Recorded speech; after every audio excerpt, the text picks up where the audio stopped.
This is Kentucky's Voice Radio, covering the latest state and local issues with Tom Fallbush, Bob Scott, and Jim Waters. And I am Jim Waters, welcoming you to this Tuesday edition of Kentucky's Voice, along with my co-host, Vladimir Aguilar, host of The Cuban Show, which you can find on YouTube, where it now has I saw there were over 520 show archives on there. That's amazing. That's a lot. 3 years. You are a prolific YouTuber, and you have more than 10,000 subscribers. Welcome today to the show. Yes. And you want to talk about an event coming up. Let's just jump right to that. Oh, yes. 100% sure. Thank you for having me here, like always, and ready to show. Yeah. So go ahead with the event you wanted to. Well, we had a meeting. We're in our guest place last Saturday about the Cuban Conservative Coalition members meeting with some federal and local candidates ahead to the 2026 elections. And I wanted to invite the community to get more involved in politics, especially when they affect your life. Now, were these candidates from all the races, local races? How many people showed up? Tell us more. We had 3 candidates for the mayoral race, so the mayor of the city. Right. And we had a federal candidate, Michael Ferris, for the U.S. Senate. Yeah, very good. Yeah. Well, very good. Well, we'll talk more about that in a minute with our wonderful guest that we have here, and we'll introduce him in a minute. But first of all, Thomas Massie and Donald Trump, Vlad, this fight is just not going away anytime soon. So Trump had attacked Thomas Massie's new wife. You know, his wife passed away, his first wife, some few months last year, I guess. And now Donald Trump is attacking his new wife. Came out with a post saying that he's now become a liberal. That Thomas Massie has now become a liberal because of his new wife, that it was her idea to take on liberal causes, and he said this new union went all so fast. You know, he's really attacking her and attacking the marriage, and he said that perhaps a rhino, or maybe even worse, he called him. But he said Ed Galrain, a farmer and war hero running against Massie, he's a high-quality individual, and there's no candidate for Congress that could be better. He's running because he realizes Thomas Massie has been totally disloyal to the President of the United States and the Republican Party. And I'm reading this for a reason, because I'm going to talk about facts. But Trump says, and I quote, he never votes for us. He always goes with the Democrats. Thomas Massie is a complete and total disaster. We must make sure he loses big. And now Congressman Massie tweeted that and said, so now he's attacking my wife, who voted for him 3 times. Maybe someone told him she's actually the one who suggested. I asked Pam Bondi in person at a dinner when we would get phase 2 of the Epstein files. Bondi said there were no more files. As they say, the rest is history. It's unbelievable. Like, I don't even know what is the end of all of this. Well, here's the thing is, Donald Trump was factually wrong, just factually wrong. Yes. Thomas Massie has voted with Donald Trump most of the time, I know. About 90% of the time, and of course, it's like a, it's like a plane crash. Okay, Yes. you never hear about the hundreds of flights that take off every day in this country, thousands of miles traveled through the air. As long as everybody's safe and everything is smooth, when there's a plane crash, that's when you hear about it. That's what this is. And also I want to point something that I'm always trying to let people know, like the President of the United States doesn't win elections. The voters do. The voters vote. So he wins because the voters. So if the voters, in. like massive voters, they want to vote for him. Well, I mean, what I like about this is that Kentucky voters demonstrate the ability to have both. They went for Trump bigger than any other state, which is kind of weird because I'm pretty 100% sure, like Massie's voters are like MAGA people. Well, that's what I'm saying is they're able to do both. They say we want Trump. We want him in as president. We believe in his policies. He was the better candidate. But on the other hand, we're going to put Thomas Massie in there because he's consistently held the line on spending, on taxes. He's been a MAGA. Yes. He's been a big MAGA supporter. So it's just factually wrong. And Donald Trump just doesn't like it when somebody votes against him. And I get it, but you got to be factually right. And he's wrong about this. So Congressman Massie has been consistent in his stands, and he's been conservative in Kentucky. And the voters recognize both. They love Donald Trump, they love Congressman Massey, and I love this. Stay tuned for more Kentucky's Voice. Now, back to Kentucky's Voice Radio, online at kyvoice.org. And Jim Waters here live on the radio, 970 WGTK, as we are every weekday, 11 to noon. And you can also, this program also streams live on social media platforms, YouTube, Facebook, X, and you can always rely on Vlad Aguilar, my co-host, to get a wonderful selfie. You take better selfies. I don't know how you do that. I can't take selfies like that. But I'm a camera guy. I'm sure he'll post one later of us and our wonderful guest, who I can't wait to have on this afternoon. We're going to talk about that in just a moment. But by the way, you can also catch this show this evening on WBNA Channel 21, right here in Louisville. If you pick up the station 21, if it's on your cable subscriber list, or you're able to pick it up, listen in, watch us at 12:30, 4, and 8 o'clock p.m. today. And I want to encourage you to partner with us. Kentucky's Voice is unique in that it offers coverage and analysis of the news from a conservative, common sense, faith-based point of view. And we're not bashful about that. We're not looking for everyone to agree with us on everything, but we are looking to have this perspective heard, because a lot of times we think it isn't heard, it isn't known. So we welcome your comments, we welcome your contributions. You say, well, how can I contribute? Well, a couple of important ways. One, you can text us on the Kentucky's Voice text line at 502-571-0970. We don't make you get on the radio or on TV. But we do want to hear what you have to say, what your thoughts are, what your opinions are. And again, you can text us 502-571-0970. You can also contribute to this program with a one-time or a monthly gift by texting KY Voice to 53555. That's KY Voice to 53555. You know, we have a unique opportunity here to build a media powerhouse. I think that's needed here in Louisville, just simply for the reporting of local news and talking about local issues, Vlad. There's just so very little of that now compared to what there used to be. You know, there's very little coverage of the State House, very little coverage of what's happening locally. And I think the event you were talking about is so important, and even more important because people don't have a lot of opportunity to hear from their local lawmakers. And that's exactly what I told my friends, because they were like, well, Vlad, you can talk for us. I say, no.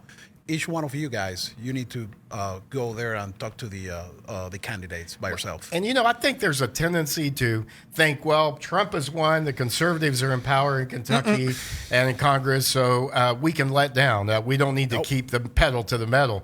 But I'll tell you, there's going to be a midterm election this year. We're going to have a gubernatorial election next year. We're going to have a U.S. Senate race this year to replace Senator Mitch McConnell, who's not running for re-election and has held that seat for over 40 years. There's a lot going on here, and that's the criticism I have sometimes of conservatives. They tend to wait until things turn, until things do get bad. No. Well, while the left is already out there proactive, so I think we need to be proactive. I mean, they never rest. You That's can right. have that like 100% sure. That's right. They never rest. You know, folks, I like the IU football team and their coach. You know why? Because he said no complacency. Even when they scored a touchdown, even when they won, until they won that ultimate championship, there was no letting down. It was pedal to the metal, baby, all the way to the finish line. Right now, conservatism, populism is on the rise, conservative populism. But there's going to come a time, as we know from our history, when the pendulum is going to swing, the political pendulum is going to swing back the other way. When that happens, what do you do? What you do today, what you give today, what you invest today will make it possible for us to be here when that pendulum swings, and to be a voice that cannot be silenced by politicians, by the left, by anybody. So I invite you to partner with us today. It's an entirely listener-supported show. Very simply, text KY Voice to 53555. Also, text us about your thoughts about the show today, about any of the issues we discussed, any of the ideas that we put out there. The number is 502-571-0970. We do have a text that came in. We're going to answer that pretty soon. But coming up on the show today, we have a very special guest joining us. Haler Corrales has a harrowing story of escape from communist Cuba, and he's here right now in Louisville, and he'll join us to talk about his journey from communism and the desperation it brings to America and the freedom and opportunities that he is finding here. It's so exciting to hear this. We have such a great Cuban community, and that's one of the reasons why it's so great to have Vlad Aguilar on as my co-host today. Well, Vlad, let's take a look at some of the developments in the news recently. Yeah. You know, it's amazing what a serious discussion about contempt charges by the House Oversight Committee can accomplish. After initially refusing to testify, former President Bill Clinton and former Secretary of State Hillary Clinton said yesterday that they have finally agreed to meet with members of the House Oversight Committee. There is a Kentucky connection here. Of course, the committee is chaired by 1st District Congressman, U.S. Congressman James Comer, who is the chairman of that district, and he's been pushing for them to come in and testify as part of the investigation into the convicted sex offender Jeffrey Epstein. Their announcement came days before the House planned to vote on whether to fine the pair in contempt of Congress for refusing to sit for closed-door transcribed depositions with the committee regarding Epstein. You remember Steve Bannon and Peter Navarro both went to jail for 4 months because they refused to come in and testify, and they were held in contempt. So that's the path the Clintons were headed down. When they found out that the Oversight Committee was serious about this, they said, we'll come in and we'll do it. And so we'll see how all that works out. Here's a story from Louisville as well. The LMPD K-9 unit bites a suspect during arrest. Did you hear about this? No. A man wanted on 2 felonies is in the hospital after being bitten by a Louisville Metro Police K-9 during a SWAT standoff. It happened over the weekend on Saturday. LMPD's Violent Crime Unit conducted surveillance around 4 p.m. on a repeat violent crime offender in the 8200 block of Blue Lick Road. 40-year-old Daniel Thorpe was wanted on 2 felony complaint warrants for escape and stalking. Louisville Metro Police Department said following an extended standoff that Thorpe told the officers they would, quote, have to kill him, end quote, before he came out. An LMPD K-9 unit was eventually used to help him come out, to help take the 40-year-old into custody. Thorpe was then taken to U of L Hospital to receive treatment for a dog bite injury that occurred as he was arrested. Ouch. And I'm assuming he's going to sue the police now? Yeah, probably. Don't give him any ideas. Turning Point USA has confirmed that the All-American Halftime Show, as they're calling the alternative to Bad Bunny's performance during this Sunday's Super Bowl, will feature Kid Rock, Brantley Gilbert, Lee Brice, and Gabby Barrett.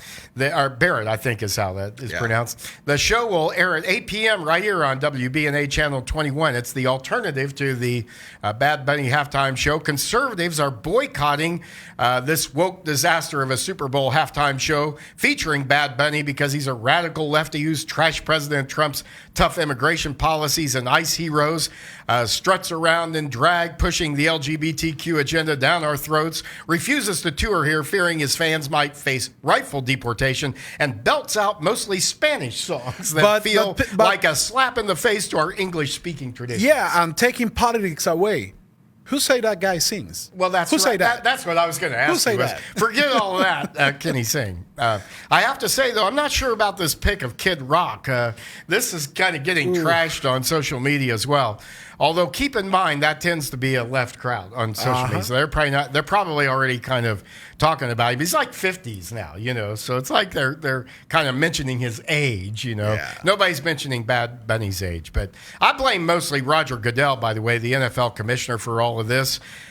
He wouldn't bend on this at all. And so my question is, why can't they get somebody who everybody pretty much likes, is patriotic, doesn't hate our country, loves our country? I mean, is that really asking too much? And Super Bowl is one of the most American signs of the new era. And they've had some great performances in recent years. They had Billy Joel a few years ago. It's great performance. So anyhow, I think he's just looking for attention, and of course the NFL is trying to reach a younger audience anyhow. So I think this is part of their reasoning. But anyhow, coming up later in the show today, we'll look at the bills that have been filed and moving in Frankfort that have passed at least one house, either the House or Senate, as the 2026 General Assembly is now in its third full week there in Frankfort. But first, coming up, Haler Corrales may be in Louisville now, but his journey started elsewhere in Cuba, communist Cuba. And Haler is with us today, joining us with a story about how he escaped communism in Castro's Cuba, what he hopes to accomplish as an American, and perhaps a warning or two for Americans who may be becoming a little enamored with socialism. He might have some thoughts about that for us, and been reading his book, From Havana to Lamona. What a story this is. I highly recommend it, and I hope you'll pick it up, and Vlad, I'm excited about having Haler on in our next segment. Of course, he's my close friend. And we want to hear from you, 502-571-0970, our Kentucky's Voice text line. We'll get to your text later in the show today. And, hey, you know, folks, we are listener supported. You can support us by texting KY Voice to 53555. And let me say this, if you have a business out there, you want to reach a conservative, loyal audience, right here live on the radio each day or on television each afternoon and evening, let me know. You can email me at jim.waters@kyvoice.org. Give me a call at 270-320-4376, or just text me at 502-571-0970 on our Kentucky's Voice text line. Stay tuned. Coming up, our great guest right here on Kentucky's Voice. Don't go away. Are you ready to stand for truth? Kentucky is at a crossroads, and we need voices that won't back down. This is your moment to rise, speak up, and be part of a movement that's changing the narrative in the Commonwealth. Kentucky's Voice is calling on bold citizen journalists, fearless editors, and those unafraid to speak truth in the public square. Volunteer, intern, contribute. Scan the QR code or visit kyvoice.org to join the fight. This is more than media.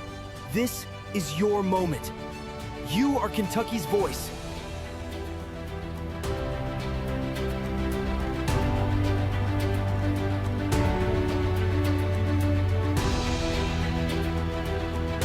Now, back to Kentucky's Voice Radio, online at kyvoice.org. Well, welcome back to Kentucky's Voice here, our Kentucky Voice text line at 502-571-0970. Today, we have got a real hero in the studio here on this Tuesday edition. And thanks, by the way, for joining us and for staying with us here.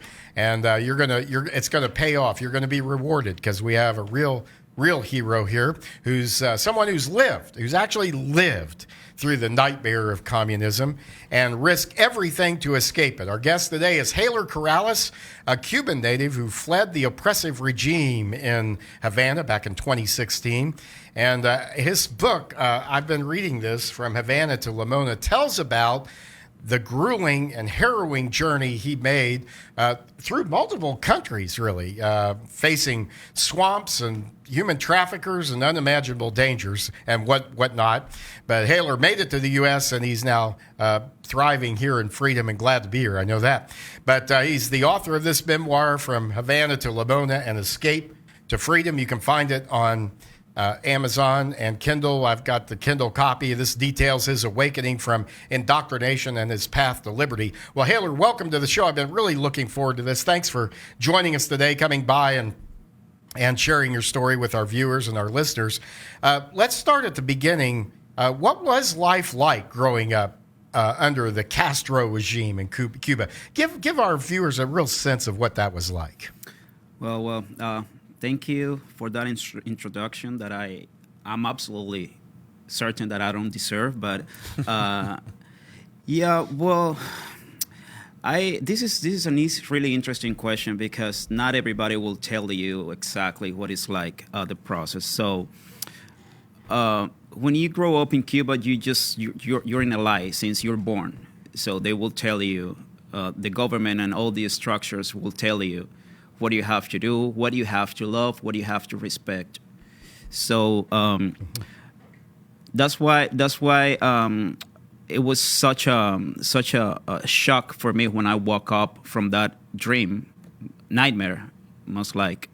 So growing up is pretty much learning how to be indoctrinated, learning how to follow an only truth that is not a truth, is a lie. and you will be told that light everywhere. You will be told that light in school, neighborhoods, family, because your family is also indoctrinated. They are asking you to love Fidel Castro. They are asking you to love all the rebels from the Sierra Maestra. Yeah, your grandfather. You talk about a little bit about that. Yeah. Your family and Yes. how. I mean, we're talking here about family. Here, Absolutely. Being indoctrinated, brainwashed. Really, Yes, it seemed absolutely. like really conditioned. I mean, you were so conditioned to obey, if you will. That's correct. The regime. My grandfather, which I love dearly, he was always connected to the regime. He worked in the actual system as a Ministerio del Interior, which is pretty much like the interior ministry, the police. He was not directly, physically repressing, but he was part of it. I'm not going to make it Well, beautiful. there were different kinds of repression here too, Yeah. and as I read your story, I mean, the psychological repression was always present. sometimes as bad as anything physically, right? That is correct. Yeah. And it is something that is so connected to everyday's life. For example, when I graduated, I stayed working in the university as a professor, and I was just doing everything okay for several months. The first time that I failed to deliver some task, they reduced my salary to less than half. It's just, they're just looking for something that you are going to do so they can repress you physically and emotionally. So it's everywhere. You don't really trust anybody because anybody can be a spy from the government.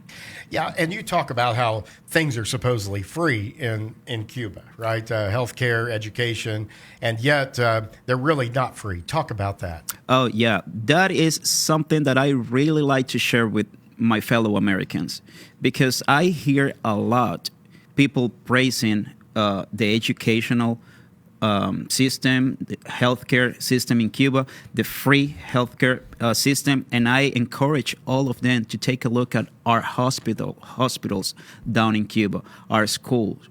They are in ruins. They are destroyed, and they are not schools. They are indoctrination centers. So they don't teach kids math, physics, all that kind of subjects. They are just teaching them what they have to do, and they are supposedly teaching them to think instead of, giving them the tools to think for themselves. Let's stop there for a minute, because you know what that sounds like, what's happening here, or attempts to do that here, where our kids, 2 out of 3 of our kids now in Kentucky are not proficient in reading and math. And yet we have all of these other agendas, the social agendas, the some of the cultural propagandizing type things. But the truth is, and we want people to know what their culture is, obviously where they came from.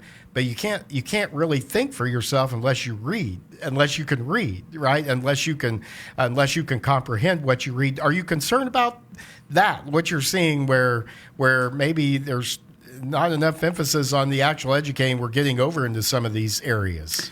As a natural thing, I'm absolutely concerned. Just because the more I look around, the more I see something that remind me of what we had in Cuba. Mm-hmm. So that's why after I read my book for the first time, I realized, wow, this is kind of a nice way. I mean, I'm not trying to be arrogant, but this is kind of a nice way for those who are talking about things that they have never experienced. If they read this and see, well, this is a real life situation, real life story. This is what happens if I keep thinking the way I'm thinking right now without actually experiencing what socialism is. And that point's been brought up. It was actually brought up by our vice president, I think, who said, when you haven't experienced it, so a lot of young people today have not experienced certain things and have not seen that, really lived through some of the things we saw in the Soviet Union and in other communist countries. They haven't really seen that. So there's this idealistic view of socialism, but it's not realistic, is what you're saying. It's absolutely not realistic. So just to give you an idea, I actually risked my life I was in the middle of the ocean. The waves were enormous because I did not want to keep living in a socialism system. I did not want to keep listening to people telling me what to do. And that's what is going to happen if that kind of things are not, like these kind of stories are not shared, so they can see what you're doing is going to take us all to this point. I risked my life. My mom didn't even know where I was, but I just couldn't live anymore like that, so I have to escape. Yeah, we're going to talk. Let's talk a little more about that story. Well, we got a minute and a half here. That was a dangerous journey, wasn't it, from Cuba to here? It was definitely. I was kind of like I don't know. It was like kind of autopilot.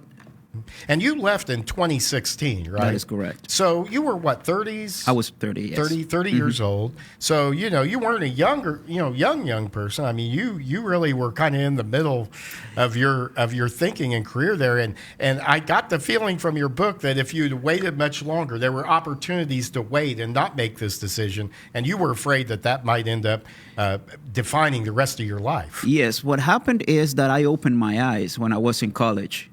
So when I opened my eyes, I felt like this was only going to take me to oppose to the regime and to start doing things and start doing activism. And that's why I was like, if I stay here, I'm going to end up in jail. I know that for sure.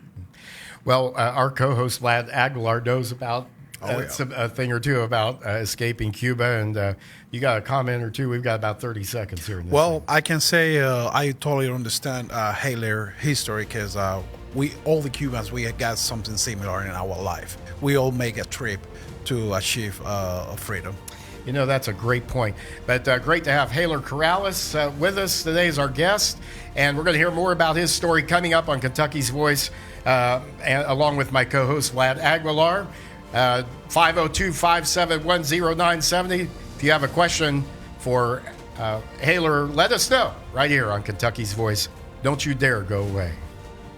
Now, back to Kentucky's Voice Radio, online at kyvoice.org.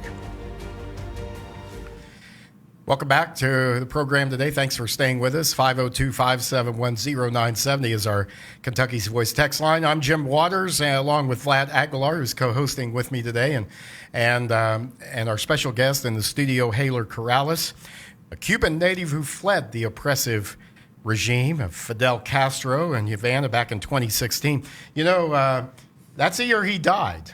Yes. You left.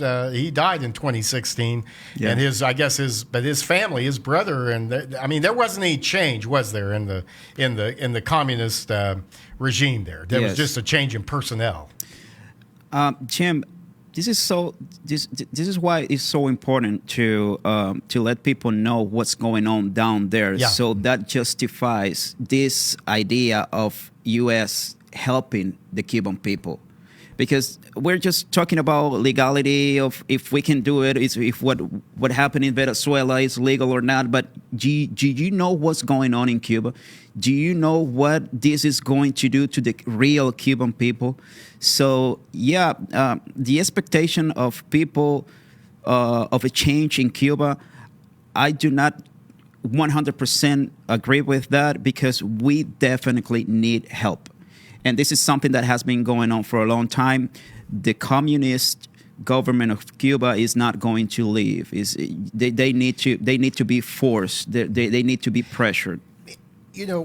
I wondered about this, your perspective on Venezuela, because at one time, unlike Cuba, Venezuela is one of the wealthier countries in the hemisphere, in the region. And after the communist ideology really took control of the country, you ended up having folks who had lived a middle-class lifestyle digging through the garbage dumps, trying to feed their families. And yet in Cuba, it's been poverty for a long time, right? Mm-hmm. So what would it take? What would it take for a change? What would it take? This is just a humble personal opinion. But for me, I think that, like I said, we need help. Second, we will need more help because we don't really need how to be free. You know what I mean? It's not just get there and say, hey, communists, you can leave and we're going to take over and we're going to go ahead and have elections and we're going to have everything worked out. It's unfortunately, it's not going to happen like that. At the same time, I think it's going to be a bit different from Venezuela. I usually call communism is a cancer. It happened, and it's a cancer that Cubans are exporting, are taking into other nations. Right. Look at Chile, look at Venezuela. It's also in Colombia. It's rich in Mexico. And for those that say that Cuba is not a threat for the U.S., just do a little bit of research. Just look a little bit in the history, and you will know what's going on, and you will see how dangerous Cuba is for the USA. So yeah, it will take a lot of work. Well, actually, I'm glad you point that way because we just got an article right there on Twitter, X, former Twitter, pointing that most of the people we are seeing involved in the protest today are trained back in Cuba, and that's part of the threat Cuba is to America. But you know, guys, the ironic thing is there's this young people here don't understand that are protesting. If they protested in Cuba, what would They're happen? going to jail. Right, yeah. So we had a really big, spontaneous protest in 2021, July 2021. So what happened after 2 days of protest, first of all, the government did not expect that because people are so afraid. And why are they afraid? Because they will be put in jail. So that's what happened. Not only in jail, the police actually shot directly to unarmed people. So that's what is going to happen. You're going to disappear. Your mom won't see you one day on bed, and you will never know where your son, your husband is, which is actually something that happened. Even underage kids, they are in jail as we speak right now. We're talking about over 1,000 political prisoners, and it is true. I remember Raúl Castro laughing in Obama's face, saying, "We don't have political prisoners," and it's just so many lies. List. Show me the list. Yes, He said that. we do have political prisoners, and we have way more than 1,000. Yes. And no telling what's happening to them behind bars during that time, too. Lots of things. Yep. Bad things. Yeah, I can figure what You they- came, so you came here in 2016, right?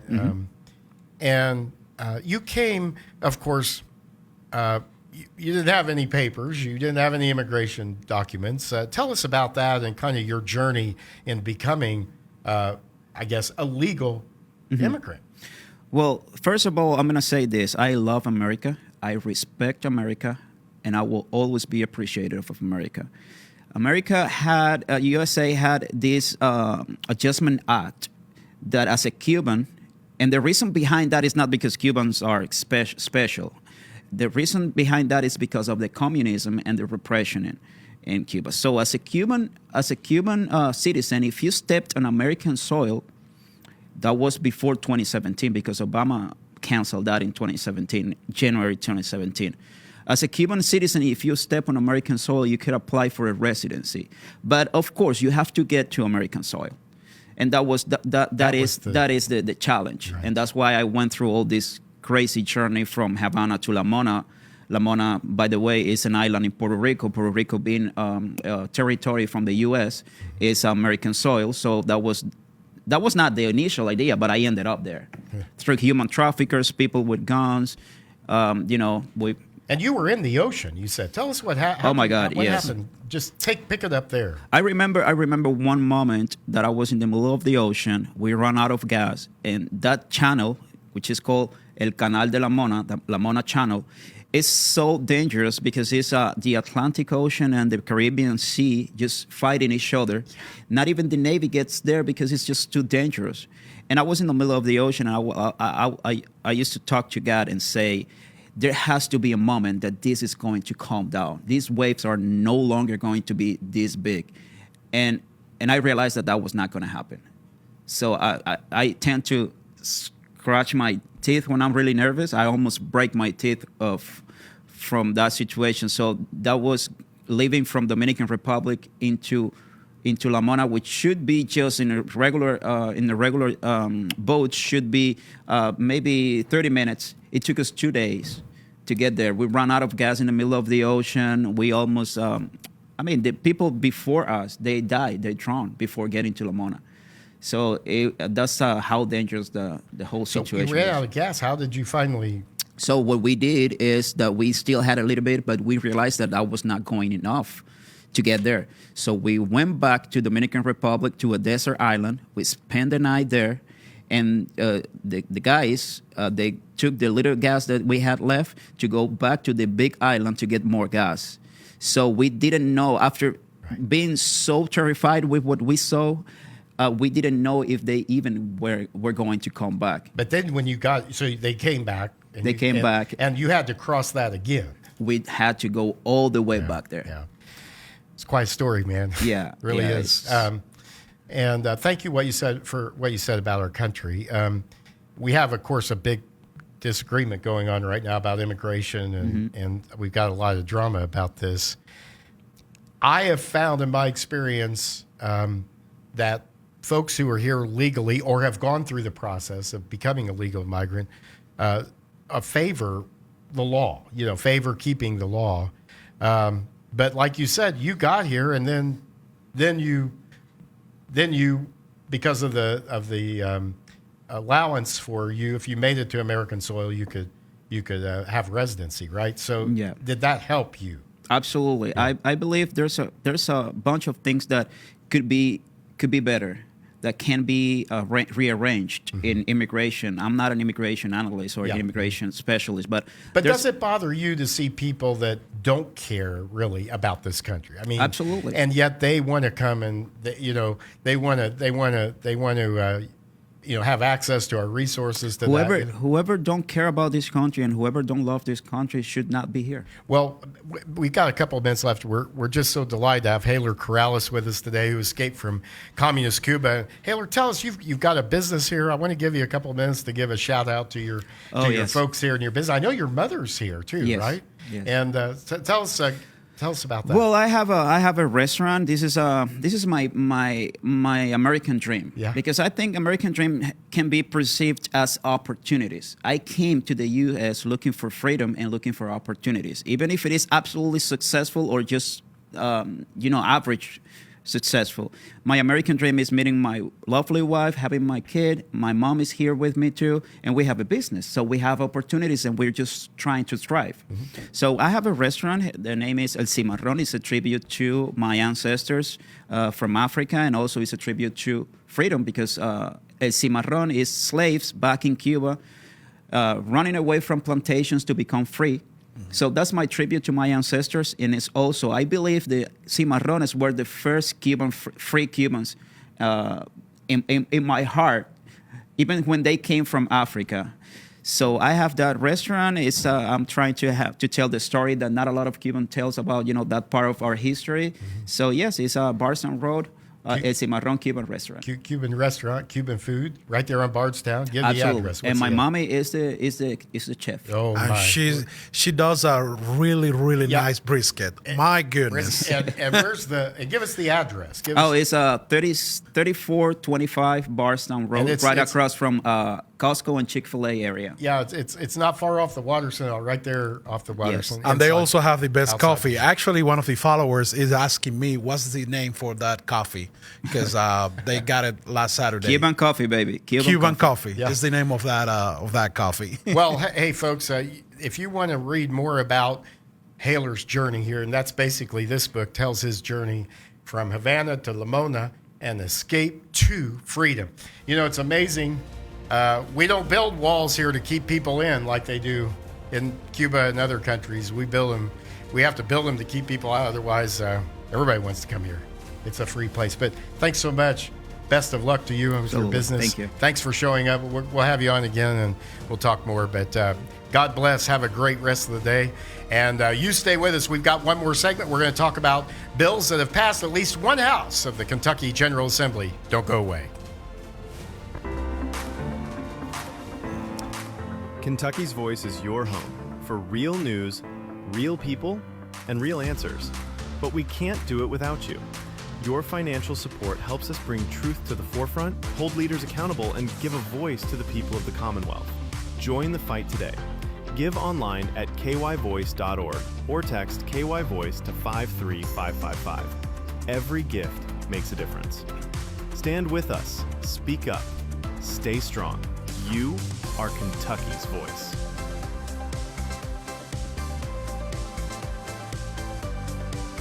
Now, back to Kentucky's Voice Radio, online at kyvoice.org. And thanks for staying with us for the final segment today of Kentucky's Voice. And I'm your host, Jim Waters, along with my co-host, Vlad Aguilar today. And Vlad, what a great interview we had there with Haler. I'm always loving when a Cuban can share their history to other people. And you know, folks, Louisville has a strong conservative Cuban community. Yes, and actually, we are trying to work a little more on that with the Cuban American Conservative Coalition, because we just had that meeting last weekend. I don't know if they can put those pictures on the screen, and people love it. You know, I got so many people requesting, like, hey, when this happen, how we can just achieve these meetings, you know, because I feel people are concerned about what's going on in the city, and they want to speak out about it. Right. So that's the purpose of this the Cuban American Conservative Coalition, which you're helping lead that. If folks want to get involved, what can they do? Well, they can just search for the Cuban American Conservative Coalition Facebook page. They can send me a message, like private message, but also you can text to the 502-777-1267, and you can ask me, like, what's the process to join us? Well, we're at 502-571-0970 is our Kentucky's Voice text number, and lots of texts coming in today. And Vlad, I think Haler's story really touched the nerve with some of our listeners today, and in particular what their families experienced. This off our text line. He said, "My grandfather fled the Bolsheviks at age 19, became a proud U.S. citizen, fought in World War I in the Argonne Forest. The history of immigrants that want to be American citizens needs to be taught in our public schools. Democrats are promoting oppression." Yes. 100%. So all they hear about is the folks who are wanting to storm in here, who don't love this country, who don't want to assimilate, who don't believe in our values or our traditions. And I'm always saying, like, immigration without integration, it's an invasion. 100%. And just to point the fact that people are afraid to support Trump publicly, that's kind of like oppression too. So immigration without assimilation is invasion. Yeah. They invading this country. 100%. That's right, and I like it. You know, I think what we saw during the election of Donald Trump that you touched on just there is you saw a silent majority for him who didn't want to admit it, because there was such a cancel culture, such an oppressive, repressive response by the Hollywood types and the leftists and the coastal elites. And I think we're getting bolder now, but you know, don't you think that's true? I think when people actually went in and pulled that lever or cast that vote, they said, who's really best for our country? Yes. And also, in the same way, I want to let people know, like, if you are afraid to wearing like a hat or something in America, or I'll say like any kind of like merchandise in favor of a candidate or a policy, and if you are afraid of that, check. That's what happens back in Cuba, back in the Soviet Union, and in all those communist countries. You know, people start to feel afraid about expressing their ideas, and that's how that starts. Well, thanks. We'd love to hear from you, 502-571-0970, especially if it has to do with today's show or something you've heard today that you agree with or have a comment with. We'll try to get it in here before the show's over with. 502-571-0970. This off our text line from yesterday that we didn't get to. In late the question is, are they still giving illegal immigrants driver's licenses at the Kentucky Department of Motor Vehicles? And just to set this up, as you know, last year, a major fraud investigation revealed that a small number of state driver's license office employees had been illegally selling fraudulent licenses to individuals, some of whom were undocumented immigrants, in return for cash. State officials have said this was the result of an illegal scheme by temporary employees, and that there had been no change in the state law. I would hope you would have to say that. But. Well, actually, someone just filed a bill to, request we're getting immigration this, status. Right, so House Bill 70. Yeah. Representative John Hodgson, who's on this program a lot, from Fisherville, officially, he has filed the bill that would require that the Kentucky Transportation Cabinet include a notation on all new and renewed operators' licenses, personal ID cards, and commercial driver's licenses showing whether the holder is a U.S. citizen or a non-citizen authorized to be in the U.S. Yeah. That requirement would take place next January 1st in 2027. The legislation would require Kentucky driver's licenses and state-issued identification cards to clearly indicate the holder's citizenship status. Hodgson said that several other states like Kansas, Florida, Tennessee, they're considering similar measures. He said civic duties like voting and serving on a jury are reserved only for citizens, and we need the common sense measure to help people follow the law. And I'll 100% support law. that bill. We are a nation of laws, folks. Yeah. Like it or not. We're a And nation he got of laws. another bill that he just pushed too about the non-born U.S. citizen holding office. Yeah. Well, let me rent. I want to. He did right, and I don't have that bill number in front of me. But Actually, I got it in my phone if you want to read it out. Because we look it up there. But while you're doing that, let me give a few examples of bills that have recently passed one chamber and are now in the other. Senate Bill 1 shifts certain powers from the Jefferson County Public Schools Board to the superintendent. It passed the Senate 29-7. Folks, this is not going to fix JCPS, okay? This is not going to do it. The voters have to stand up and say, these school board members who are being heavily supported by the teachers' unions, they have to go. We have to find the right candidates. The superintendents here have been as big a part of the problem as the boards have been. The superintendents are focused on pleasing the boards, not on educating our students. It's a sham. This district is a mess, and it is in chaos. It spends over $2 billion taxpayer dollars each year, twice what the Louisville Metro Council budget is. And so we need serious fixes here. We need choices for parents. We need real accountability here. I'm not convinced this is going to do it. I think this is a Band-Aid. It might do some good for a temporary period of time, but it's not the answer. Senate Bill 3 requires school districts to post financial reports online for greater transparency. Now, I do believe this could, bring some accountability to spending here. For example, how does a school district that has a $2+ billion budget, how do they end up in a $188 million shortfall? We have to close schools. We have to cut out services. I mean, come on. I mean, we still don't know how that happened. You know, I'm paying for a sign on the highway. Yeah, that's right.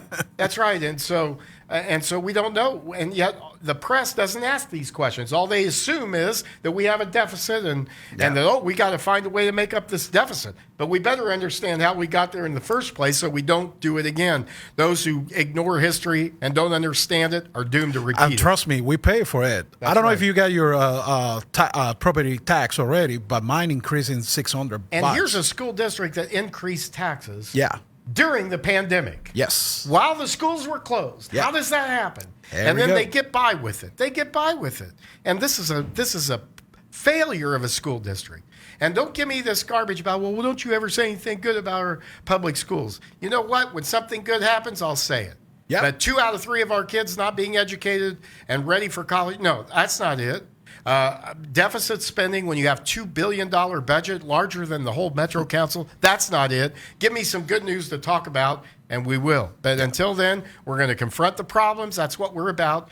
hiding our head in the sand is not going to work. And this new superintendent better get with the music here. You can get emotional, but facts That's right. are facts. That's right. I'm sorry. And too many decisions have been made on emotion, right? Yeah. Oh, well, I don't want my school to close. Yeah, but when was the last time you showed up to vote against that school board member supported by the union who's not educating your kids? You're responsible too. Everybody is. House Bill 84 makes local governments liable for riot damages if Love they're that. preventable. This passed 89-6 in the House, 89-6. So in other words, Jefferson County, are you listening? Louisville, are you listening? Lexington, are you listening? These liberal woke areas. If you could have prevented the damage, then you're going to be liable for the damage. Do you remember back in 2020 how many businesses in downtown they have to leave? You know, And then they come back and say, oh, you're not, look at our downtown. You're not properly funding it. No, you allowed it to happen. Yeah. You allowed it. You know, I'm really tired of this passing the buck stuff on to somebody else and not accepting responsibility. So that's House Bill 84. House Bill 3 requires Medicaid companies, or requires Medicaid, rather, to comply with pharmacy reimbursement rules. That passed the House 93-0. And now it's in the Senate, 93-0. If you could get anything done in Frankfurt, 93-0, it's probably something good or that needed to be done. Other bills that have passed, House Bill 34, an act relating to death benefits. Passing in the House is our acts related to programs administered by the Department of Agriculture, program related to sexual assault nurse examiners, fiduciary bonds, motor vehicle titles, coverage for hearing aids or related services, health savings account qualified insurance plans. Let's see, in the Senate, we mentioned some of those already. An act proposing, by the way, to amend the Constitution to limit the governor's ability to grant pardons to 90 days before the election, which I am for. I'm for this. It does not need to be a political move here, and they don't need to use that in that way. I don't care whether you're Republican or Democrat. Anyhow, there's other bills, but and by the way, we want to mention House Bill, I believe it's 88, House Bill 88, that would opt Kentucky into the school choice program that's in the one big beautiful bill.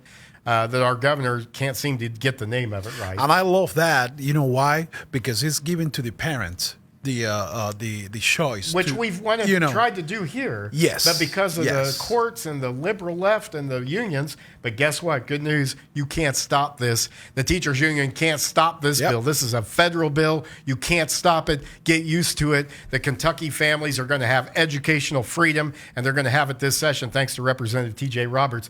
Quickly, that bill, did you find the number on that? Yeah, well, I don't have the number, but I have the bill. You got it on your phone, and it's saying like any immigrant who didn't, I mean, if he's an immigrant, didn't born in the U.S., they cannot run for office unless they have 18 years of citizenship. Yeah, very good. They have to be citizens. Yeah. Right? All right.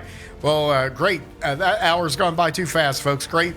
Thanks for joining us today. Thanks to our guests, but thanks mostly to you. You are Kentucky's voice. Let us hear from you. 502-571-0970. Support us. Text KY Voice to 53555. Catch us on WBNA Channel 21 at 12:30, 4 and 8 today. God bless. Have a great rest of the day.